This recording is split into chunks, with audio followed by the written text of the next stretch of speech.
उत्तर प्रदेश में कांग्रेस ने अपने टिकट महिलाओं को दिए हैं। खास बात यह है कि सीए एनआरसी की प्रोटेस्ट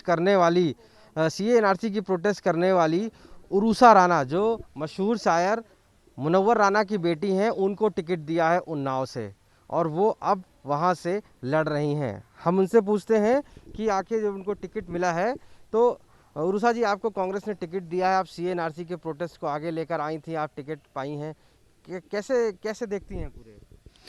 देखिए, जहाँ तक सी एनआरसी की बात है, लाज़मी है वो लड़ाई हम लोगों ने लड़ी 3 महीने एक जगह बैठ के लड़ना महिलाओं के लिए कोई इजी वर्क नहीं है। बहुत ही टफ सिचुएशन थी उस वक्त, आप खुद ही देख रहे थे। उसमें 2 लोग मुस्लिम जो है मारे भी गए थे, इंतकाल हुआ था, जो शहादत का दर्जा उनको मिला था। तो लड़ाई हम तो लड़ ही रहे हैं, और क्योंकि कांग्रेस में हम 13 साल से हैं, तो चाहे वो धरना हो, चाहे कोई भी लड़ाई हो, और किसी कौम के लिए भी हो, क्योंकि हम लोग धर्म जाति पे कभी हम लोग ने कोई बात नहीं की, कोई काम नहीं किया, और हम जिस पार्टी से जुड़े हैं वो भी सेकुलर पार्टी है हमारी, तो हमारी लड़ाई जो है वो जारी रहेगी। आपको कांग्रेस ने टिकट दिया है तो आपके पास अब मुद्दा क्या रहेगा? सीए एनआरसी का मुद्दा रहेगा कि और भी बहुत से मुद्दे हैं, आप देख सकते हैं इस वक्त पूरे मुल्क में बेरोजगारी चरम पे है, और लड़कियों के साथ जो दुराचार हो रहा है वो भी आप देख सकते हैं क्या हालात हैं उत्तर प्रदेश के।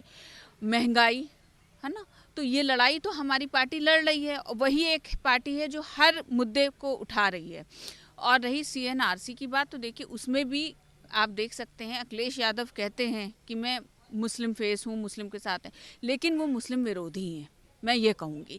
क्योंकि जब सीएनआरसी हो रहा था, आप भी वहाँ मौजूद थे, तो वहाँ जब उनकी बेटी आती है तो वो कहते हैं कि मेरी बेटी रास्ता भूल गई। अरे भाई, आपको डर किस बात का था? आप कहते आप आते, अगर आप नहीं आ पा रहे थे, महिलाएं थी, तो आपकी बीवी भी तो महिला है, वो आती। डिम्पल यादव कहाँ चली गई थी? उनको आना चाहिए। लेकिन हमारी माँ ने, प्रियंका जी, वो आजमगढ़ पहुंची, दिल्ली में भी उन्होंने प्रोटेस्ट किया, वो हमारे साथ खड़ी रही हर उसमें, बुरे वक्त पे हमारे।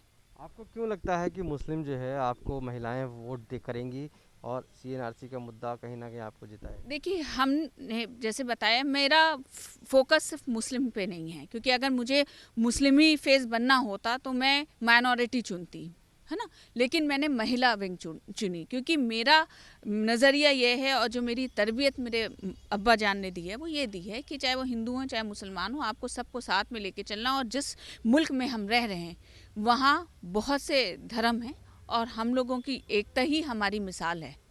आपके जो पिताजी मशहूर शायर मुनव्वर राणा जी हैं, साफ तौर से बड़ा मुखर रहे हैं और सरकार के खिलाफ बीजेपी की बोलते भी रहे हैं, और यहाँ तक उन्होंने कहा था कि योगी सरकार अगर मुख्यमंत्री बनते हैं तो मैं प्रदेश छोड़ दूंगा। तो इस तरीके की तो आप भी कहीं ना कहीं इन्फ्लुएंस है उसका।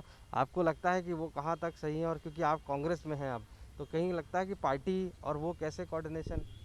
देखिए, जहाँ तक पापा की बात है, लाज़मी वो कवि आदमी हैं, और उनका क्या नज़रिया है, क्योंकि वो इतनी बड़ी खुद में शख्सियत हैं, और उन उस बात पे मैं टिप्पणी नहीं करूँगी। लेकिन जहाँ तक देश छोड़ने की बात, शहर छोड़ने की बात है, तो योगी जी अब छोड़ेंगे, अब उनका वक्त आ गया 2022 में। आप देखिएगा, हम लोगों को नहीं जाना पड़ेगा, इंशाल्लाह वही जाएंगे। और आप देख सकते हैं, अब हालात आपको दिख रहे होंगे कि क्योंकि कांग्रेस पार्टी पूरी दमदारी से आ रही है, 2022 में योगी जी जाएंगे यहाँ से।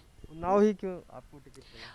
नहीं, देखिए, मैं 165 सदर से मांग रही थी टिकट, मैंने वहाँ काम किया है, बहुत अच्छा वो भी हो गया था, लेकिन किसी कारण पीड़िता जी को टिकट दिया। लेकिन मैं प्रियंका जी का दिल से जो है शुक्रगुजार हूँ, और शुक्रिया अदा करूँगी कि उन्होंने मेरी मेहनत को ज़ाया होने नहीं दिया, और मुझे सही समझा जब भी उन्होंने मुझे मेरी मेहनत मतलब रंग लाई, और उन्होंने मुझे वहाँ से पूर्वा से टिकट दिया है। तो दीदी का मैं धन्यवाद करना चाहूँगी, कांग्रेस पार्टी का धन्यवाद करना चाहूँगी, अपने सारे प्रभारी को धन्यवाद करना चाहूँगी कि उन्होंने मेरी मेहनत को समझा और हमको यहाँ से टिकट दिया है। एनर्जी का प्रोटेस्ट जारी रहेगा अभी? बिल्कुल, अगर देखिए, पहली बात तो वो आ नहीं रही है योगी कि हमको वो प्रोटेस्ट जारी करना पड़ेगा, ये सरकार जा रही है मोदी जी की, तो इंशाल्लाह वो ज़रूरत नहीं पड़ेगी। लेकिन अगर खुदा ना करे, अगर एनआरसी सीए जैसी लड़ाई हमें लड़नी पड़ेगी, या कोई भी लड़ाई हमें लड़नी पड़ेगी अपने लोगों के लिए, अपने मुल्क के लिए, तो हम जान लगा देंगे। और कांग्रेस पार्टी ऐसी पार्टी जिसने बलिदान दिया है, और हम भी उस खून से हैं, मतलब हमारा भी खून में कांग्रेस है, क्योंकि मैं रायबरेली से ताल्लुक़ रखती हूँ। तो हम लोग हिचकते नहीं हैं, हम लोग डरते नहीं हैं, और हम लोग पूरे ज़ोर शोर से डरेंगे। और एक शेर में लास्ट में पढ़ूंगी, मरना ही मुकद्दर है तो लड़ के मरेंगे, खामोशी से मर जाना मुनासिब नहीं होगा। शुक्रिया। तो ये उरुसा राणा थी, उन्नाव से साफ तौर से प्रत्याशी हैं कांग्रेस की, सीए एनआरसी की प्रोटेस्ट में लीड कर रही थी। आज भी मानना है कि कोई और पार्टी, चाहे समाजवादी पार्टी हो या अन्य दल, कभी भी सीए एनआरसी के साथ खड़े नहीं रहे हैं, कभी भी उन्होंने मुस्लिमों का हित नहीं किया है। ऐसे में कांग्रेस ने जिस तरीके से उरुसा राणा पर अपना भरोसा जताया है और टिकट दिया है, मानना भी यही है कि वो जीत कर आएंगे और सीए एनआरसी जैसे मुद्दों को हमेशा जीवंत रखेंगी। लखनऊ से रोहित मिश्रा के साथ आशीष श्रीवास्तव, आज तक।